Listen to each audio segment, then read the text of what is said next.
Hello students, welcome to my channel Math Wizard শিমুল। আমরা এই চ্যানেলে মূলত অঙ্কের বেসিক যে বিষয়গুলি আলোচনা করব সেটির নাম রেখেছি আমরা কি, চলো ধাপে ধাপে অঙ্ক শিখি। এইখানে যেহেতু আমাদের প্রধান উদ্দেশ্য বেসিক অঙ্ক থেকে আমরা শুরু করব। প্রথমেই শুরু করব অঙ্ক এবং সংখ্যা।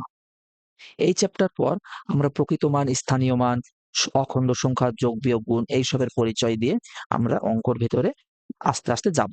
তো প্রথমেই আমরা দেখি অঙ্ক বা ডিজিট কি।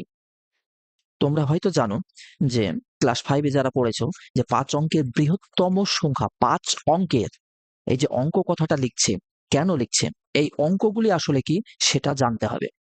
এর সংজ্ঞা হচ্ছে মানুষ হিসাব নিকাশ ও গণনা কার্যের জন্য যে সকল চিহ্ন বা প্রতীক ব্যবহার করে তাকে অঙ্ক বলে। অর্থাৎ অঙ্ক বা ডিজিট হচ্ছে আসলে চিহ্ন বা প্রতীক। ঠিক আছে? তো এই ডিজিটগুলি কি? 1, 2, 3, 4, 5, 6, 7, 8, 9 এবং 0। এই 10টি হচ্ছে গণিতের অঙ্ক বা ডিজিট। অর্থাৎ এগুলি ছাড়া তোমরা গণিতের মধ্যে আর অন্য আলাদা সংখ্যা পাবে না। ঠিক আছে? তো এর আরেকটি সংজ্ঞা দেয়া যায়, গণিতের যাবতীয় সংখ্যা শেখার জন্য যে সকল চিহ্ন বা প্রতীকের ব্যবহার করা হয় তাকে অঙ্ক বা ডিজিট বলে। অর্থাৎ এই অঙ্কগুলি হচ্ছে গণিতের চিহ্ন বা প্রতীক। এই অঙ্কগুলিকে 2 ভাগে ভাগ করা হয়। ঠিক আছে? প্রথম ভাগটি হচ্ছে সার্থক অঙ্ক এবং পরবর্তীটি হচ্ছে সাহায্যকারী বা অভাব জ্ঞাপক অঙ্ক। এবার সার্থক অঙ্ক কাকে বলে দেখো, যে সকল অঙ্ক স্বয়ংসম্পূর্ণ বা যাদের নিজস্ব মান থাকে তাদের সার্থক অঙ্ক বলে। নিজস্ব মান থাকে তাদেরকে সার্থক অঙ্ক বলে। অর্থাৎ এইখানে দেখো 1 থেকে 9 পর্যন্ত এই অঙ্কগুলির নিজস্ব মান আছে। অর্থাৎ এই 1, 2, 3 এইগুলি 9 পর্যন্ত সকল সংখ্যাগুলি আসলে এদের নিজস্ব মান আছে, তাই এরা সার্থক অঙ্ক। সার্থক অঙ্ক যে সকল অঙ্ক স্বয়ংসম্পূর্ণ বা যাদের নিজস্ব মান থাকে তাদের সার্থক অঙ্ক বলে। যেমন 1, 2, 3 এইভাবে 9 পর্যন্ত এই 9টি হচ্ছে সার্থক অঙ্ক।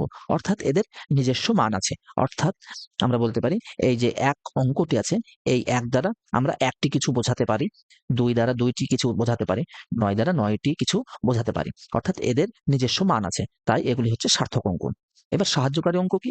যে সকল অঙ্কের নিজস্ব মান থাকে না তাকে সাহায্যকারী বা অভাব জ্ঞাপক অঙ্ক বলে। যেমন 0 একটি মাত্র সাহায্যকারী অঙ্ক, এর নিজস্ব মান নেই, তাই এই শূন্যটিকে সাহায্যকারী অঙ্ক বলা হয়। ঠিক আছে? এই হচ্ছে অঙ্ক। তাহলে এখন বলো 3 অঙ্কের সবচেয়ে বড় সংখ্যা কোনটি? ঠিক আছে? 3 অঙ্ক, অঙ্ক কয়টি? অর্থাৎ এইখানে হচ্ছে 1টি, 2টি, 3টি। এই একক, দশক, শতক। অর্থাৎ এখানে কয়টি অঙ্ক আছে? 1টি, 2টি, 3টি। এই যে 3 অঙ্কের সবচেয়ে বড় অঙ্ক, এইখান থেকে আমরা উত্তর দিতে পারি। যদি আমরা অঙ্ক বিষয়টিকে ঠিকঠাক না জানি তাহলে আমরা উত্তর দিতে পারবো না। এইগুলি আমরা একটু পরেই শিখবো। দেখো তারপরে কি আছে? অঙ্কপাতন কি? অঙ্কগুলি কখন সংখ্যা হয় এই দুটি আমরা বিষয় দেখব। তো অঙ্কপাতন দেখো কি?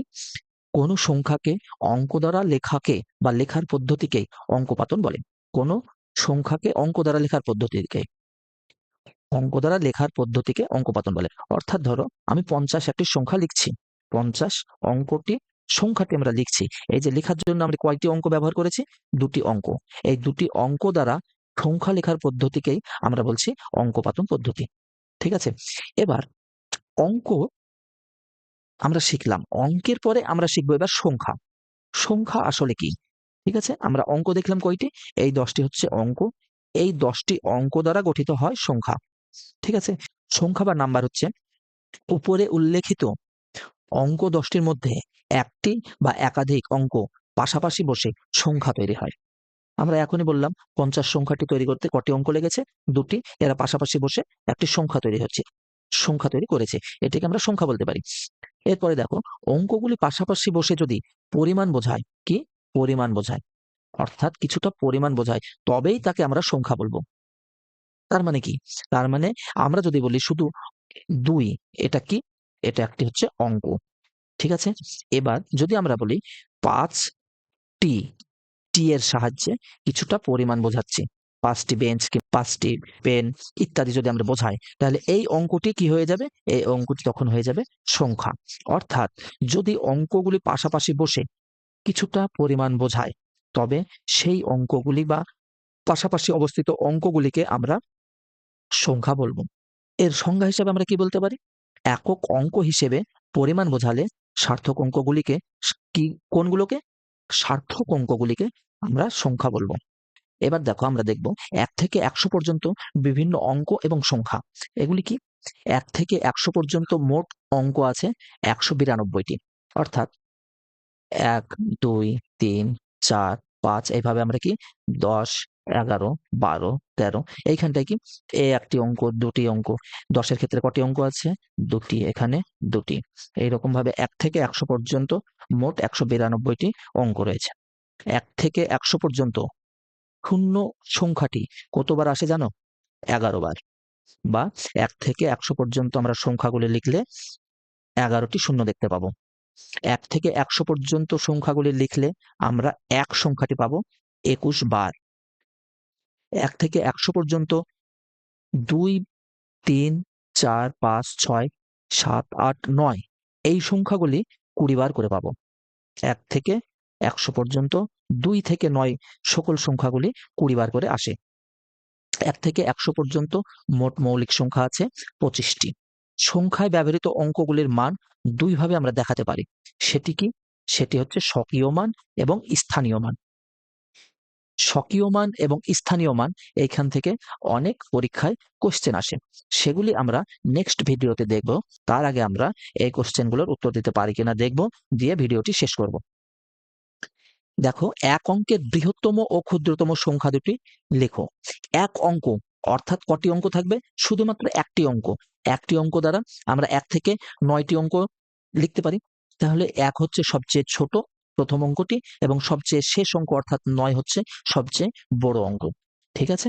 এবার 2 অঙ্কের বৃহত্তম অর্থাৎ আমরা যদি 2 অঙ্ক বলি কোনগুলাকে? 9 এর পরের সংখ্যা কত লিখি? 10। এটি হচ্ছে কি 2 অঙ্কের প্রথম সংখ্যা এবং 2 অঙ্কের শেষ সংখ্যা কত? 9, 9। তারপরে আমরা পাই কত? 100। অর্থাৎ এটা কত হলো? 3 অঙ্কের সংখ্যা চলে আসলো। অর্থাৎ 2 অঙ্কের সবচেয়ে ছোট হচ্ছে 10 এবং 2 অঙ্কের সবচেয়ে বড় সংখ্যা হচ্ছে 99।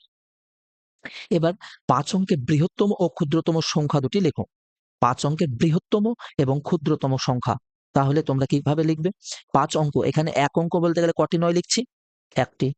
2 অঙ্ক 2টি। তাহলে 5 অঙ্কের জন্য কয়টি লিখব? এবার এইটা তোমাদের জন্য কোশ্চেন থাকলো, 5 অঙ্কের জন্য আমরা কয়টি 9 লিখব এবং 5 অঙ্কের ক্ষুদ্রতম সংখ্যার জন্য কয়টি শূন্য লিখব। এখানে 2 অঙ্কের জন্য আমরা একটা একের পর একটি শূন্য পাচ্ছি। 3 অঙ্কের সবচেয়ে ক্ষুদ্রতম হচ্ছে কত? একের পর দুটি শূন্য, অর্থাৎ একটি অঙ্ক, দুটি অঙ্ক, 3টি অঙ্ক দ্বারা গঠিত সংখ্যার সবচেয়ে ছোট সংখ্যা হচ্ছে 100। অর্থাৎ একের পর দুটি শূন্য দিয়ে 3 অঙ্কের ক্ষুদ্রতম সংখ্যা। তাহলে 5 অঙ্কের ক্ষুদ্রতম সংখ্যাটি কত হবে? তোমরা কমেন্টের মাধ্যমে জানাবে। এবার দেখো পরবর্তী কোশ্চেন, 4 অঙ্কের বৃহত্তম ও ক্ষুদ্রতম সংখ্যার যোগফল কত হবে? 4 অঙ্কের বৃহত্তম সংখ্যা কত? 4টি 9 এবং 4 অঙ্কের ক্ষুদ্রতম সংখ্যা একের পর 3টি শূন্য। এদের যোগফল কত হচ্ছে? 9 যোগ করো 10,999। এটিকে আমরা শর্ট ভাবেও করতে পারি। দেখো এইখানটায় 9 এর একে কত হয়েছে? 10। আমাদের কত অঙ্কের বলেছে? 4 অঙ্কের। অর্থাৎ দেখো লাস্টে আছে 3টে 9 আর ফার্স্টে দিয়েছে 10। অর্থাৎ আমরা 4 অঙ্কের বললে আমরা কি যদি 2 অঙ্কের বলে তাহলে কি লিখব? প্রথমে হবে 10, তারপরে শেষে হবে একটি 9। এই দুটি হচ্ছে 2 অঙ্কের বৃহত্তম এবং ক্ষুদ্রতম সংখ্যার যোগফল। তাহলে 2 অঙ্কের বৃহত্তম কত? 99 এবং ক্ষুদ্রতম হচ্ছে 10। এটার যোগফল 9, এই যে 10। এটি হচ্ছে বৃহত্তম এবং ক্ষুদ্রতম সংখ্যার যোগফল। তাহলে এইরকম ভাবে তোমাদের জন্য কোশ্চেন রইল, 5 অঙ্কের বৃহত্তম ও ক্ষুদ্রতম সংখ্যার বিয়োগফল নির্ণয় করো। ঠিক আছে? এইটি তোমরা কমেন্টের মাধ্যমে জানাবে। আজ এখানেই শেষ করছি। ভিডিওটি ভালো লাগলে চ্যানেলটিকে সাবস্ক্রাইব করে বেল আইকন অ্যাক্টিভ করে রাখবে সবার আগে নেক্সট ভিডিওটি পাওয়ার জন্য। কোনো তথ্য বুঝতে অসুবিধা হলে অবশ্যই কমেন্টের মাধ্যমে জানাবে এবং ভিডিওটি লাইক, শেয়ার, কমেন্টের মাধ্যমে বন্ধুদের কাছে ছড়িয়ে দেবে। শেষ পর্যন্ত ভিডিওটি দেখার জন্য ধন্যবাদ।